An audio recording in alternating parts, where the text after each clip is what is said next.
Hello friends, class 9th ICSE से हम start कर रहे हैं chapter number 20 statistics. Exercise start करेंगे 20.1। एक्सरसाइज को स्टार्ट करने से पहले हम आपको बताते हैं कि इसमें मीन का क्या मतलब होता है। अब मीन का पहले मैं डायरेक्ट फॉर्मूला ही लिख के दिखाता हूं आपको। मीन जिसको डिनोट करते हैं एक्स बार से, इसका मतलब होता है, पहले आपको फॉर्मूला बताता हूं, sum of all the observations divided by total number of observation. Sum of all the observation divided by total number of observation, मतलब जितनी ऑब्जर्वेशन मुझे दी हैं उनको सम कर दीजिए और डिवाइड कर दीजिए कुल कितनी सारी ऑब्जर्वेशन है, तो मीन निकल के आ जाएगा, जिसको डिनोट करते हैं एक्स बार से। बस इतना ही फॉर्मूला हमें अप्लाई करना है। अब करते हैं अपने क्वेश्चन स्टार्ट एक्सरसाइज 20.1 से। चलिए, पहला क्वेश्चन मैंने बोर्ड पे लिख दिया है। क्वेश्चन है कि फाइंड द मीन, और देखो कुछ ऑब्जर्वेशन दी हुई है मुझे, तो मैंने आपको फॉर्मूला क्या लिखवाया मीन निकालने का, सम ऑफ ऑल द ऑब्जर्वेशंस। तो क्या करूंगा, इन सारी ऑब्जर्वेशन को मैं जोड़ दूंगा और क्या करूंगा, डिवाइड कर दूंगा ये कुल कितनी सारी ऑब्जर्वेशंस है। तो देखिए कैसे, एक्स बार का मतलब होता है कि मैं मीन निकाल रहा हूं। चलिए जोड़िए सारी ऑब्जर्वेशन।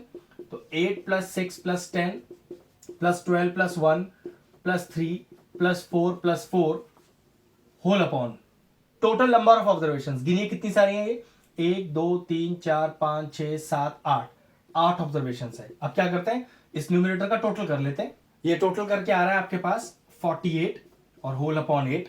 अब ये कितना आया, 8 6 48।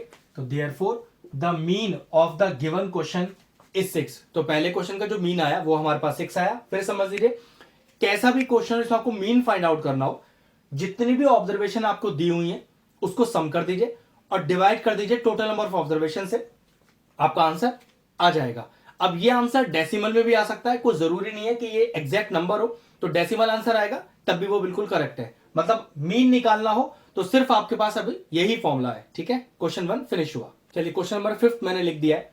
दो पार्ट है, पहला पार्ट पढ़ते हैं कि find the mean of first 6 prime numbers, और दूसरा क्वेश्चन है find the mean of first 7 odd prime numbers. First part करके दिखाता हूं। अब फर्स्ट पार्ट हमसे कह रहा है मीन निकालना है फर्स्ट 6 प्राइम नंबर्स। तो सबसे पहले 6 प्राइम नंबर कौन से हैं वो लिखते हैं। ध्यान रखिएगा, prime number starts from 2, 1 prime number नहीं होता है।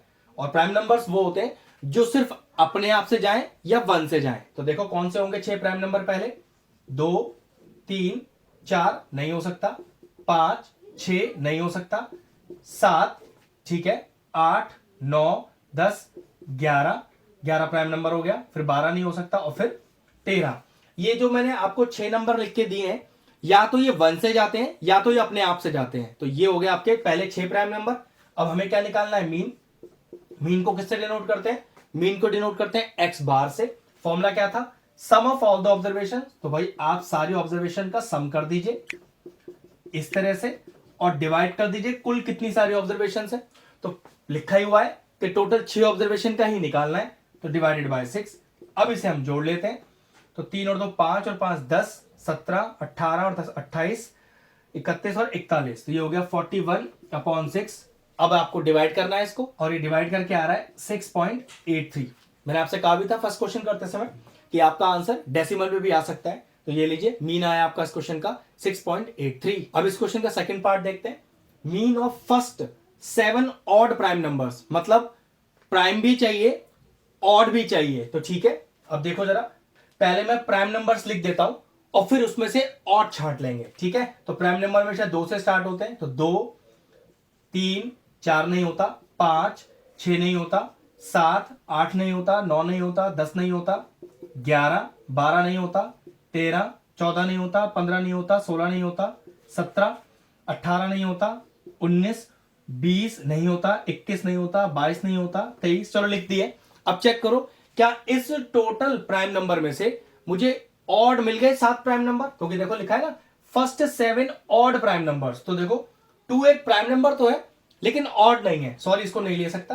3 पहला मेरा ऑड प्राइम नंबर है, ठीक है बिल्कुल। नेक्स्ट देखिए, 5 मेरा ऑड प्राइम नंबर है, 7 मेरा ऑड प्राइम नंबर है, 11 मेरा ऑड प्राइम नंबर है, 13 मेरा ऑड प्राइम नंबर है, 17 भी ऑड प्राइम नंबर है, 19 भी ऑड प्राइम नंबर है, 23 भी ऑड है और प्राइम नंबर भी है। गिन लो 7 हो गए, 1 2 3 4 5 6 7, ये तो ज्यादा ही हो गए।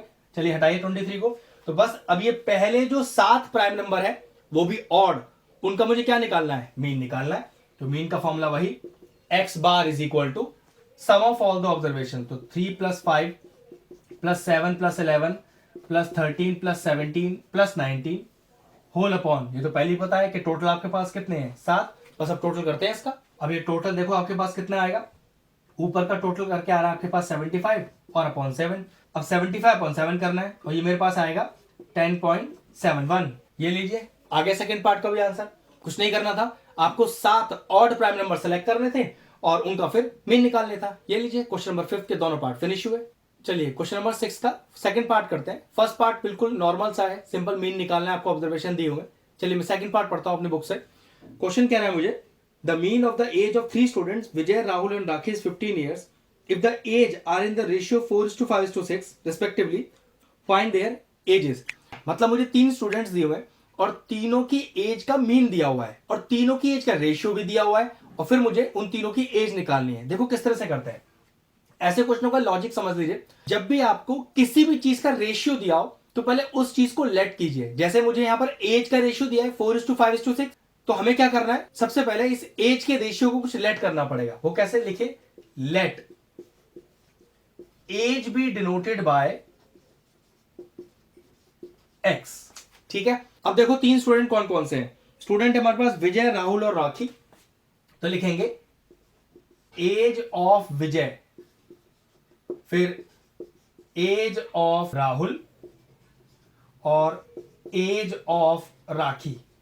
ध्यान रखिएगा हमें रेशियो गिवन है ना 4:5:6, लेकिन उस रेशियो को मैंने लेट कर लिया x, तो उस हिसाब से विजय क्या हो गया 4x ईयर्स हो जाएगा, राहुल क्या हो गया 5x ईयर्स और राखी क्या हो गई एज में 6x ईयर्स। लेकिन तीनों की एज का मुझे मीन दिया हुआ है 15। तो अगर मुझे 3 क्वांटिटीज पता है तो फिर मीन निकालते कैसे, देखो let mean be denoted by x bar, क्या होता है sum of all the observation divided by total number. कुल 3 है ना, लेकिन ये जो मीन है x बार, ये मुझे क्वेश्चन में पहले से गिवन है कितना 15। तो मैंने क्या किया, क्रॉस मल्टीप्लाई किया, 15 3 45 इज इक्वल टू, जोड़िए इसे, तो 6 + 4 10 और +5 15, तो 15x, 15 नीचे आ जाएगा, तो 45/15 इज इक्वल टू x, 15 3 45। तो यहां पर x का वैल्यू कितना आ गया, x आ गया। लेकिन हमें तो तीनों की एज निकालनी है, तो चेक करो विजय की एज कितनी है 4x, जबकि x है 3, तो विजय का एज हो गया 12 ईयर्स। राहुल का एज क्या है 5x, तो 5 × 3 that is equal to 15 years. और राखी का एज क्या है 6x, तो 6 × 3 that is equal to 18 years. तो यहां पर हमारे पास तीनों का एज का रेशियो दिया था और मीन दिया था, वहां उस मीन के फॉर्मूले को यूज करके मैंने x का वैल्यू निकाला और फिर मैंने तीनों का एज निकाला। क्वेश्चन फिनिश हुआ। चलिए 7th क्वेश्चन करते हैं। क्वेश्चन मैं अपनी बुक से पढ़ रहा हूं, कह रहा था mean of 5 numbers is 20, if 1 number is excluded mean of the remaining numbers become 23, find the excluded number. शानदार क्वेश्चन है, देखिए फिर से पढ़ता हूं और जैसे जैसे क्वेश्चन पढ़ता जाऊंगा मैं बोर्ड पर उसे सॉल्व भी करता जाऊंगा। क्वेश्चन कह रहा था मीन ऑफ 5 नंबर्स इज 20। देखो कैसे लिखना है, मीन ऑफ 5 नंबर्स इज 20, कि 5 नंबर्स का मीन डायरेक्टली दिया हुआ है, तो आप लिखोगे टोटल फ्रीक्वेंसी, और वो होती क्या है, नंबर को मीन से मल्टीप्लाई कर देते हैं। तो देखिए टोटल फ्रीक्वेंसी कितनी आ गई 100। इसका मतलब ये हुआ कि जो टोटल आपको 5 ऑब्जर्वेशन दी हुई है उसका टोटल सम आ रहा है आपके पास 100, जो निकलेगा कैसे, नंबर को मीन से मल्टीप्लाई करके। अब क्वेश्चन का अगला पार्ट देखो क्या कहता है, कहता है इफ 1 नंबर इज एक्सक्लूडेड, इसमें से एक नंबर कम कर दिया। भाई टोटल नंबर कितने थे 5, अब कितने रह गए 4। वो कह रहा है mean of the remaining number is 23, एक नंबर कम करने के बाद अब मीन 4 नंबर्स का 23 हो गया है। तो देखिए जरा, मीन ऑफ किसका 4 नंबर्स या 4 ऑब्जर्वेशन, कुछ भी लिख सकते हैं 23। भाई 5 नंबर्स का मीन 20 था, 4 नंबर का मीन 23 है। तो मैंने जब 5 नंबर के मीन में टोटल फ्रीक्वेंसी निकालना था, क्या किया था, नंबर को मीन से मल्टीप्लाई कर दिया था। यहां पर भी वही करूंगा, तो टोटल फ्रीक्वेंसी, तो क्या हो गया, नंबर को उसके मीन से मल्टीप्लाई कर दिए, कितना आएगा 4 3 12, 1 आ गया कैरी, 4 2 8 और 1 92। तो अगर मैंने एक नंबर एक्सक्लूड कर दिया तो बचे हुए 4 नंबर का टोटल फ्रीक्वेंसी आया मेरे पास 92। अब देखिए क्वेश्चन क्या कह रहा है, फाइंड द एक्सक्लूडेड नंबर। तो एक्सक्लूडेड नंबर कैसे निकाला जा सकता है, एक्सक्लूडेड नंबर कैसे निकाला जा सकता है, तो जो पहली टोटल फ्रीक्वेंसी थी माइनस कर दीजिए उसमें से बाद वाली टोटल फ्रीक्वेंसी को, और जो माइनस करके आंसर आएगा वो वही नंबर होगा जिसे एक्सक्लूड किया गया है।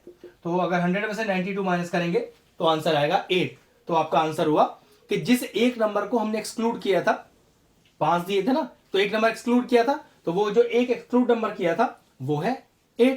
क्वेश्चन 7 फिनिश हुआ। एक्सरसाइज 20.1 का क्वेश्चन नंबर 8 करते हैं। मैं क्वेश्चन अपनी बुक से पढ़ता हूं। क्वेश्चन कह रहा है the mean of 25 observation is 27। If one observation is included the mean still remain 27। Find the included observation.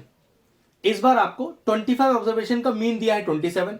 वो कह रहा है एक ऑब्जर्वेशन जोड़ दी, मतलब ऑब्जर्वेशन होगी 26, लेकिन मीन अभी भी 27 ही रहा। तो बताइए वो जो हमने क्वांटिटी जोड़ी है वो कौन सी है। चलिए ठीक है, क्वेश्चन पढ़ते हैं एक बार फिर से, और फिर मैं धीरे और फिर हैंड टू हैंड में इसको लिखता भी जाऊंगा। फिर से पढ़ते हैं। The mean of 25 observation is 27। तो लिखेंगे कैसे, मीन ऑफ 25 ऑब्जर्वेशन कितना है 27। तो कैसे निकालेंगे हम लिखेंगे टोटल फ्रीक्वेंसी। उसमें करते क्या है, टोटल ऑब्जर्वेशन को मीन से मल्टीप्लाई कर देते हैं। तो 25 इंटू 27 आएगा, ये है आपके पास 675। फिर क्वेश्चन कह रहा था कि एक क्वांटिटी इंक्लूड करते हैं, लेकिन उस वजह से आपके मीन में कोई चेंज नहीं आएगा, मीन तब भी 27 ही रहेगा। मतलब अब ऑब्जर्वेशन आपके पास 25 के लिए हो गई 26, एक बढ़ गई ना। तो लिखेंगे मीन ऑफ 26 ऑब्जर्वेशन, वो कितना है, अभी भी 27 ही है। तो फिर से मैंने क्या लिखा, टोटल फ्रीक्वेंसी, जो कैसे निकलेगा, नंबर ऑफ ऑब्जर्वेशन को मीन से मल्टीप्लाई करके। तो 26 इंटू 27 आपके पास आएगा 702। अब क्वेश्चन में है कि फाइंड द इंक्लूडेड ऑब्जर्वेशन। तो वो कैसे निकालेंगे, तो इंक्लूडेड ऑब्जर्वेशन निकालने के लिए जो टोटल फ्रीक्वेंसी है ज्यादा वाली, उसमें से माइनस कर दीजिए कम वाली टोटल फ्रीक्वेंसी, बस आपका इंक्लूडेड ऑब्जर्वेशन आ जाएगी। 702 माइनस 675, ये आपके पास आ गया 27। तो जो इंक्लूडेड क्वांटिटी थी वो थी हमारे पास 27। क्वेश्चन 8 फिनिश हुआ। चलिए क्वेश्चन नंबर 9 करते हैं। एक्सरसाइज 20.1 का क्वेश्चन मैं अपनी बुक से पढ़ रहा हूं। The mean of 5 observation is 15 if the mean of first 3 observation is 14 and that of the last 3 is 17। Find the third observation. मतलब टोटल पांच ऑब्जर्वेशन का मीन दिया हुआ है, फिर पहली 3 और बाद की 3 ऑब्जर्वेशन का मीन दिया हुआ है, और हमसे कह रहा है कि आप थर्ड ऑब्जर्वेशन निकाल दीजिए। चलिए मैं क्वेश्चन फिर से पढ़ता हूं और हैंड टू हैंड सॉल्व भी करता रहता हूं। The mean of 5 observation is 15। तो कैसे लिखेंगे, तो मीन ऑफ 5 ऑब्जर्वेशन इज 15। तो हमें क्या निकालनी है, टोटल फ्रीक्वेंसी।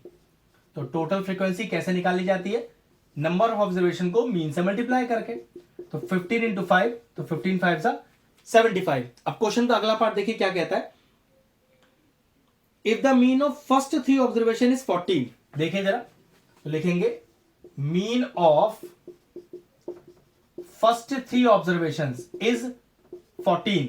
तो total frequency of first 3 observation, मतलब पहली 3 ऑब्जर्वेशन का मीन दिया है ना, तो पहली 3 ऑब्जर्वेशन का टोटल फ्रीक्वेंसी क्या हो गया, नियम वही, 3 से 14 मल्टीप्लाई हो जाएगा। तो 14 3 सा 42। इसी तरह से देखो हमारे पास लास्ट 3 ऑब्जर्वेशन का भी मीन दिया हुआ है। तो वो कह रहा है and the mean and that of the last 3 is 17। तो कैसे लिखेंगे, mean of last 3 observation is 17। तो फिर से वही total frequency of last 3 observation, फिर वही 3 से 17 को मल्टीप्लाई कर दीजिए। तो 3 इंटू 17 इज 51। अब एक तरह से ध्यान से देखो, कुल ऑब्जर्वेशन तो अपने पास 5 ही थी ना, ध्यान से देखिए 1 2 3 4 5, ठीक है, वो हमने निकाल लिया उसका टोटल 75। अब हमें पहली 3 ऑब्जर्वेशन का मीन दिया था, तो ये देखिए पहली 3 ऑब्जर्वेशन का मीन जो हमारे पास था 42, टोटल फ्रीक्वेंसी 42। फिर हमें लास्ट 3 ऑब्जर्वेशन का मीन दिया था 17, जिससे आंसर आया हमारा टोटल 51। चेक करो, ये जो थर्ड ऑब्जर्वेशन है ये 2 बार नहीं यूज हो गई, पहली 3 और लास्ट की 3, ये 2 बार आ गई। तो वो कह रहा है कि तीसरी ऑब्जर्वेशन कौन सी जो 2 बार आई है, बस वही निकालना है। तो क्या करें, हमें क्या करना है, जो टोटल 5 ऑब्जर्वेशन हमारे पास थी उसकी टोटल फ्रीक्वेंसी चाहिए जो अपने पास है। अब क्या करो, पहली 3 का टोटल फ्रीक्वेंसी और बाद की 3 की टोटल फ्रीक्वेंसी, तो कुल मिला के 6 का टोटल फ्रीक्वेंसी हो गया, वो निकाल लो। तो लिखेंगे टोटल फ्रीक्वेंसी ऑफ 6 ऑब्जर्वेशन, वो कितनी हो गई, 42 plus 51 that is equal to 93। लेकिन ऑब्जर्वेशन तो हमारे पास 5 थी, 6 तो थी ही नहीं, तो पक्की बात है एक ऑब्जर्वेशन 2 बार रिपीट हुई है, और वो हमने आपको बताया दिया कि थर्ड ऑब्जर्वेशन हुई है। तो थर्ड ऑब्जर्वेशन जो रिपीट हुई है वो कौन सी होगी, पक्की बात जो टोटल 6 ऑब्जर्वेशन का मीन आया था उसमें से माइनस कर दीजिए 5 ऑब्जर्वेशन का मीन, तो वो छठी ऑब्जर्वेशन जो 2 बार आ गई वही आ जाएगी आपके पास। ठीक है, एक्चुअल में वो कौन सी है, थर्ड वाली है आपकी। तो थर्ड ऑब्जर्वेशन कैसे निकलेगी, तो 93 माइनस कितना 75, और ये आपके पास टोटल करके आएगा 18। तो वो जो थर्ड ऑब्जर्वेशन थी जो 2 बार रिपीट हो गई वो है 18। क्वेश्चन फिनिश हुआ, शानदार क्वेश्चन था। फिर समझा देता हूं एक बार। 5 ऑब्जर्वेशन का मीन था, टोटल फ्रीक्वेंसी निकाल ली, फिर मुझे पहली 3 ऑब्जर्वेशन का मीन और बाद की 3 ऑब्जर्वेशन का मीन दिया है, दोनों की टोटल फ्रीक्वेंसी आ गई। लेकिन टोटल फ्रीक्वेंसी करते समय पहली 3 बाद की 3 मतलब 6 की आ गई, ऑब्जर्वेशन तो 5 ही थी, तो पक्की बात कौन सी ऑब्जर्वेशन 2 बार आई होगी, तीसरी वाली। तो हमने क्या किया, टोटल 6 का निकाल लिया, 5 का पता था, तो 6 वाली ऑब्जर्वेशन में से 5 वाली ऑब्जर्वेशन माइनस कर दी, तो पक्की बात जो हमारे पास टोटल आएगा वो वही ऑब्जर्वेशन आ जाएगी जो 2 बार रिपीट हुई है, जो कि थर्ड वाली है। बस आपका आंसर आ गया 18। क्वेश्चन फिनिश हुआ। चलिए एक्सरसाइज 20.1 का क्वेश्चन नंबर 10 पढ़ते हैं। क्वेश्चन मैं अपनी बुक से पढ़ रहा हूं, अच्छा क्वेश्चन है। The mean of 8 variates is 10.5। Variates का मतलब होता है वेरिएबल या फिर ऑब्जर्वेशंस। तो हमें 8 ऑब्जर्वेशंस का मीन दिया हुआ है। इफ 7 ऑफ देम, उस 8 ऑब्जर्वेशन में से 7 ऑब्जर्वेशन मुझे दी हुई है और हमें क्वेश्चन कह रहा है फाइंड द 8th वेरिएट, तो हमें वो 8वीं ऑब्जर्वेशन निकालनी है। आसान सा क्वेश्चन है, देखिए क्या कह रहा है, the mean of 8 variate is 10.5। लिखने का तरीका बिल्कुल वही, मीन ऑफ 8 वेरिएट्स, वेरिएट्स मैंने आपको बताया था वेरिएबल या फिर ऑब्जर्वेशन, कितना दिया है हमें 10.5। तो लिखेंगे टोटल फ्रीक्वेंसी कितना हो जाएगा 10.5 इंटू 8, जो सॉल्व करके आएगा 8 5 40 और 8 1 8 और एक डेसिमल लग गया, तो हमारे पास टोटल फ्रीक्वेंसी आ गया हमारे पास 8 वेरिएट्स का 84। फिर हमसे कह रहा है 7 ऑफ देम, मतलब ये जो टोटल 8 वेरिएट्स है उसमें से 7 वेरिएट हमें क्वेश्चन में गिवन है। कौन कौन से, 3 15 7, 3 15 7, फिर ये 19 2, 19 2 और नेक्स्ट है 17 और 8। वो कह रहा है हमने 8 में से आपको 7 ऑब्जर्वेशन प्रोवाइड कर दी, आप हमें 8वीं ऑब्जर्वेशन निकाल के दिखाइए। तो कोई दिक्कत नहीं है, हम क्या करते हैं, let the 8th observation is x। हम क्या करते हैं, 8वीं ऑब्जर्वेशन को x मान लेते हैं। अब ये मान लो 8 ऑब्जर्वेशन हमारे पास आ गई, तो डायरेक्टली मीन का फॉर्मूला क्या होगा, sum of all the observation divided by total number. लेकिन देखो एक चीज, टोटल फ्रीक्वेंसी तो हमने 84 निकाल ली ना, और टोटल फ्रीक्वेंसी इस पूरे फॉर्मूले में कौन सी होती है, ये होती है टोटल फ्रीक्वेंसी। तो ये तो अपने पास पहले से 84 है, तो कुछ करने का जरूरत ही नहीं है। इन सब के सम, मतलब इसको भी हटा दो और नीचे का 8 भी हटा दो, जरूरत ही नहीं है। इन सब के सम को डायरेक्टली 84 रख दीजिए। अब ये गिन लीजिए कितना आ रहा है, ये आ रहा है 71 plus x is equal to 84। तो जो वो 8वीं क्वांटिटी मैंने लेट ली थी x, वो आ जाएगी आपके पास कितनी, 84 माइनस 71, तो वो आपके पास आ गई 13। तो कहने का मतलब हुआ जो 8वां वेरिएट था वो है आपके पास 13। क्वेश्चन फिनिश हुआ। एक्सरसाइज से क्वेश्चन नंबर 11 करते हैं। अच्छा क्वेश्चन है, कह रहा था mean weight of 8 student is 45.5 kg, 2 more students having the weight 41.7 and 53.3 kg join the group, find the new mean। कोई दिक्कत नहीं, आसान सा क्वेश्चन है। The mean weight of 8 student is 45.5 kg। तो देखिए मीन वेट ऑफ 8 स्टूडेंट्स कितना 45.5 kg। तो टोटल फ्रीक्वेंसी वो कितना आएगा, 45.5 को 8 से मल्टीप्लाई कर लीजिए, मल्टीप्लाई करके आ रहा है 364 kg। अब देखिए क्वेश्चन का अगला पार्ट क्या कहता है, 2 more students having the weight 41.7 kg and 53.3 kg joins the group। तो देखो जरा, अब मेरे पास टोटल 8 स्टूडेंट का वेट तो आ गया, तो 9th स्टूडेंट और ये हो गया मेरा 10th स्टूडेंट। ठीक है, इनका वेट देखो कितना कितना दिया हुआ है। पहले का दिया हुआ है 41.7, ठीक है, और 10th वाले का दिया हुआ है 53.3 kg, 53.3 kg। तो अब मैं कह सकता हूं कि टोटल 10 स्टूडेंट्स का वेट मेरे पास है। तो देखो कैसे लिखेंगे, टोटल फ्रीक्वेंसी ऑफ 10 स्टूडेंट्स। यहां फ्रीक्वेंसी का मतलब है वेट, तो 364 में जोड़ दीजिए 41.7 और 53.3, ये हटा दीजिए जीरो वाला, तो आपके पास आएगा 4 5 6 और 3 9 और 10 और 15 और ये आ गया टोटल आपके पास ऐड करके 459। तो मेरे पास 10 स्टूडेंट का टोटल फ्रीक्वेंसी आ गया। तो मीन कैसे निकलेगा भाई, टोटल फ्रीक्वेंसी क्या बोलते हैं, सम ऑफ ऑल द ऑब्जर्वेशन ना। यहां ऑब्जर्वेशन क्या है, वेट ही तो है, डिवाइडेड बाय टोटल नंबर जो कि नंबर ऑफ स्टूडेंट्स है। तो आपके पास मीन आ गया 2 नए स्टूडेंट ज्वाइन करने के बाद 45.9। क्वेश्चन फिनिश हुआ। चलिए एक्सरसाइज से क्वेश्चन नंबर 12 करते हैं, बढ़िया क्वेश्चन पढ़ते हैं ना। क्वेश्चन कहता है mean of 9 observation is found to be 35, मतलब 9 ऑब्जर्वेशन का मीन दिया है 35। तो लिखने का बिल्कुल वही तरीका होगा, मीन ऑफ 9 ऑब्जर्वेशंस इज 35। तो हम क्या लिखेंगे, टोटल फ्रीक्वेंसी, उसमें क्या करते हैं, नंबर ऑफ ऑब्जर्वेशन को मीन से मल्टीप्लाई कर देते हैं और ये आपके पास आएगा 315। अब देखिए क्वेश्चन का अगला पार्ट क्या कह रहा है। क्वेश्चन कह रहा है हमसे, later on it was detected that the observation 81 was misread as 18। मतलब ये टोटल जो 9 ऑब्जर्वेशन थी उसमें से एक ऑब्जर्वेशन 81 होगी जिसे गलती से 18 मान के ऐड कर लिया गया। फिर क्वेश्चन कह रहा है फाइंड द करेक्ट मीन। तो क्या करना है, आपकी ये जो 9 ऑब्जर्वेशन का टोटल फ्रीक्वेंसी आया है, इसमें जो ऑब्जर्वेशन 81 जुड़नी चाहिए थी वो गलती से 18 जुड़ गई। तो क्या करो, तो इसको लिख दो, टोटल फ्रीक्वेंसी लिखा है ना, तो लिख दो इसे इनकरेक्ट टोटल फ्रीक्वेंसी। और हमें अब क्या निकालना है, करेक्ट टोटल फ्रीक्वेंसी।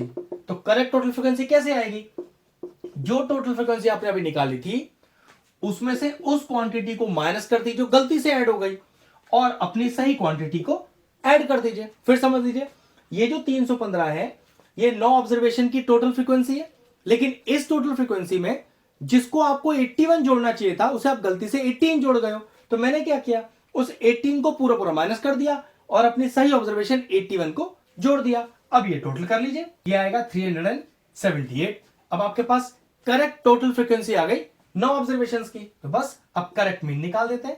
तो correct mean is equal to 378 divided by 9। फिर पूरा सॉल्व करके आएगा आपके पास 42। तो जो करेक्ट मीन आया वो आया 42। क्वेश्चन फिनिश हुआ। चलिए क्वेश्चन नंबर 13 देखते हैं। क्वेश्चन कह रहा है फाइंड द मीडियन। अब आपको कुछ ऑब्जर्वेशंस गिवन है और इस बार आपको मीडियन निकालना है। तो देखिए मीडियन कैसे निकाला जाता है, मीडियन निकालने के लिए जो भी ऑब्जर्वेशन आपको गिवन है और जितनी सारी गिवन है सबको पहले असेंडिंग ऑर्डर में लगाइए, मतलब छोटे से बड़े में। ठीक है, तो चेक करिए 1, फिर 2 बार है 2 आपका, फिर आपके पास है 3, फिर है 4, फिर 2 बार है 5, फिर 6, फिर आपके पास 2 बार है 7 और फिर आपका लास्ट में 8। तो सबसे पहली कंडीशन कि सारी ऑब्जर्वेशन को असेंडिंग ऑर्डर में लगाएं। गिन लेते हैं एक बार, 1 2 3 4 5 6 7 8 9 10 11। 1 2 3 4 5 6 7 8 9 11। तो टोटल 11 ऑब्जर्वेशन है जो असेंडिंग ऑर्डर में लगाई जा चुकी है। अब मैंने 11 गिनी ना, तो पक्की बात है n इज इक्वल टू 11, मतलब ये ऑड हो गया, इवन भी हो सकती थी, वो क्वेश्चंस भी आएंगे अभी। तो अगर ये टोटल क्वांटिटी आपके पास ऑड है तो मीडियन निकालने का डायरेक्ट फॉर्मूला होता है median is equal to n+1/2th, मतलब n+1/2th टर्म। तो टोटल 11 है ना, तो 11 + 1 12/2, तो 12/2 मतलब आपकी जो 6th टर्म होगी वही आपकी मीडियन कहलाएगी। तो चेक कर लीजिए 1 2 3 4 5 6, तो आपका मीडियन क्या हो गया यहां पर, आपका मीडियन हो गया यहां पर 5। क्वेश्चन फिनिश हुआ। लेकिन सोचिए इसी क्वेश्चन में आपको बता देता हूं कि मान लीजिए यहां पर ऑड की जगह करो इवन टर्म्स होती, तो उसके लिए क्या करना है, चलो मैं एक टर्म बढ़ा देता हूं इसके अंदर, मान लीजिए यहां पर 9 रख देता हूं। ठीक है, अब 1 2 3 4 5 6 7 8 9 10 11 12 इवन टर्म्स हो गई। और अगर इवन टर्म होंगी तो फिर मीडियन निकालने का फॉर्मूला क्या होगा? मीडियन निकालने का फॉर्मूला होगा n/2th plus n/2th plus 1 whole divided by 2। मतलब ये 12 टर्म है ना, तो 12/2 मतलब छठी टर्म, भाई 12/2 6 ही तो होता है, प्लस 12/2 6 प्लस 1 7th टर्म और अपॉन में 2। तो कैसे निकालेंगे? छठी टर्म और सातवीं टर्म को जोड़िए और 2 से डिवाइड कीजिए। तो देखिए उस केस में मीडियन क्या आएगा अपने पास? छठी टर्म और सातवीं टर्म कौन सी है? 1 2 3 4 5 6, ये छठी और ये सातवीं, तो छठी और सातवीं जोड़ के 2 से डिवाइड कर दीजिए। ये लीजिए मीडियन आ गया आपके पास 5। तो मैंने आपको दोनों तरीके सिखा दिए। अगर ऑड नंबर ऑफ टर्म्स हो तो मीडियन निकालने का डायरेक्ट फॉर्मूला n+1/2 टर्म, और अगर इवन नंबर ऑफ टर्म्स हो तो n/2 प्लस 1 दोनों को जोड़िए और 2 से डिवाइड कर दीजिए। ये लीजिए मीडियन निकालने का तरीका आ गया हमारा। एक्सरसाइज का क्वेश्चन नंबर 18 करते हैं। हमको कुछ ऑब्जर्वेशन दी हुई है, कह रहा है मीडियन दिया है 47.5 और x का वैल्यू निकालना है, मतलब ये क्वांटिटी निकालनी है। तो याद रखिएगा जब हम मीडियन ऑलरेडी क्वेश्चन में गिवन होता है और कोई अननोन क्वांटिटी निकालनी होती है तो जो ऑब्जर्वेशन होती है वो पहले से हमें असेंडिंग ऑर्डर में लगा के दी गई होती है, तो हमें ये वाली दिक्कत तो आएगी नहीं, क्योंकि मीडियन निकालने के लिए पहली कंडीशन होती है कि सारी ऑब्जर्वेशन असेंडिंग ऑर्डर में हो, क्योंकि अननोन फ्रीक्वेंसी निकालनी है तो ये ऑब्जर्वेशन पहले से ही आपके पास असेंडिंग ऑर्डर में लग के आएंगी। तो हमारा दूसरा केस कि हमें चेक करना है कि टोटल नंबर ऑफ ऑब्जर्वेशन हमारी इवन है या ऑड। तो चेक करते हैं 1 2 3 4 5 6 7 8 9 10 11 12 13 14 टोटल मिला के हमारे पास 14 ऑब्जर्वेशन है। अगर इवन टर्म हमारे पास हो तो मीडियन निकालने का फॉर्मूला होता है n/2th और n/2th प्लस 1, इन दोनों को जोड़ के 2 से डिवाइड कर दीजिए तो मीडियन आ जाता है। अब n/2 टोटल 14 टर्म्स है ना, तो 14/2 मतलब 7 टर्म प्लस 14/2 प्लस 1, तो 7 plus 1 8th term divided by 2 is equal to median. जो क्वेश्चन में कितना दिया हुआ है हमें 47.5। तो चेक कर लो कि इस हमारे ऑब्जर्वेशन की सातवीं और आठवीं टर्म कौन सी है। तो 1 2 3 4 5 6 7 और 8, तो x plus 50/2 is equal to 47.5। Cross multiply कर देते हैं तो x plus 50 is equal to 2 into 47.5, ये आ गया 95। x आ गया 95 माइनस का 50, तो x का वैल्यू आया हमारे पास 45। ये लीजिए क्वेश्चन सॉल्व हो गया। x का जो वैल्यू चाहिए था that is equal to 45। Exercise का 19th क्वेश्चन करते हैं। अब आपको फिर से ऑब्जर्वेशन दी हुई है, मीडियन भी दिया हुआ है 13, कह रहा है find the value of x। तो मीडियन निकालते समय चेक करना होता है कि अपनी सारी ऑब्जर्वेशन असेंडिंग ऑर्डर में हो, क्योंकि हमें किसी अननोन फ्रीक्वेंसी को निकालना है। इसका मतलब कि ऑब्जर्वेशन पहले से असेंडिंग ऑर्डर में ही दी होंगी, पहला कंडीशन हो गया। अब चेक करो कि कुल ऑब्जर्वेशन इवन है ऑड, तो 1 2 3 4 5 6 7 8 9 10, ये ऑब्जर्वेशन हमारे पास कैसी है? इवन है। तो अगर ऑब्जर्वेशन इवन है तो फॉर्मूला क्या होता है? फॉर्मूला होता है n/2th और n/2th प्लस 1 प्लस करके 2 से डिवाइड कर दें तो यही आपका मीडियन कहलाएगा। तो टोटल ऑब्जर्वेशन कितनी 10, तो 10/2, तो 5th टर्म प्लस 5th प्लस 1 6th term upon 2 is equal to median, जो कि आपको दिया हुआ है 13। चेक करिए पांचवी टर्म कौन सी है, छठी टर्म कौन सी है? 1 2 3 4 5 और 6, x plus 4 upon 2 is equal to 13। तो 2x plus 4 is equal to, cross multiply कीजिए 26, तो 2x is equal to 4 minus में हो गया, तो 2x इज इक्वल टू 22 और x is equal to 22 upon 2 that is equal to 11। हमें यहाँ पर x का वैल्यू ही फाइंड आउट करना था, तो ये लीजिए x का वैल्यू आया 11। एक्सरसाइज 20.1 फिनिश हुआ। अगर आपको हमारा वीडियो इंफॉर्मेटिव लगा हो तो हमारे चैनल मैथ्स प्लीज को सब्सक्राइब कर लें और साथ में लगे बेल आइकन को भी हिट कर दें, जिससे आगे आने वाले वीडियोस का नोटिफिकेशन आपको सबसे पहले मिल जाए।